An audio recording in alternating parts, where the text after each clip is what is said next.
جہلم میں 9 سالہ بچی سانپ کے کاٹنے سے جاں بحق ہو گئی۔ تفصیلات کے مطابق ننھی بچی زہرا کو سانپ کے ڈسنے کے بعد سول ہاسپٹل جہلم لایا گیا، جہاں سنیک بائٹ ویکسین نہ ہونے کے باعث بچی جان کی بازی ہار گئی۔ ورثاء نے لاش کو ہاسپٹل کے احاطے میں رکھ کر احتجاج کرتے ہوئے نعرے بازی کی اور بچی کی موت کا ذمہ دار ڈاکٹر کی غفلت کو قرار دیا۔ بچی کی صحیح ٹریٹمنٹ نہیں کی گئی ہے، اس کی دیکھ بھال نہیں کی گئی۔ بار بار ان کو بتانے کے بعد بھی انہوں نے یہ کہا ہے کہ آپ انتظار کریں رپورٹوں کا۔ ڈی سی او صاحب سے یہ گزارش ہے کہ آپ ان کا قبلہ درست فرمائیں۔ ڈاکٹر حضرات سے یہ ہے کہ پرائیویٹ کو چھوڑیں اور جو آپ کے پاس موجود مریض ہیں ان کے اوپر تھوڑی توجہ دیں، یہ کسی کے ساتھ اور بھی یہ واقعہ ہو سکتا ہے۔ تو ضرورت اس امر کی ہے کہ جن ڈاکٹرز نے غفلت برتی اپنے فرائض کے انجام دینے میں، ان کو فی الفور ان کے خلاف کارروائی کی جائے، ان کو نوکری سے فوراً طور پر نکالا جائے، تاکہ آئندہ کسی کی بیٹی کے ساتھ ایسا واقعہ نہ پیش آ سکے۔ پی او صاحب سے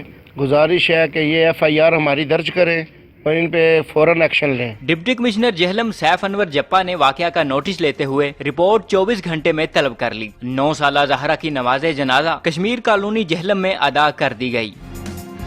Najaf Shahzad, news alert, Jhelum.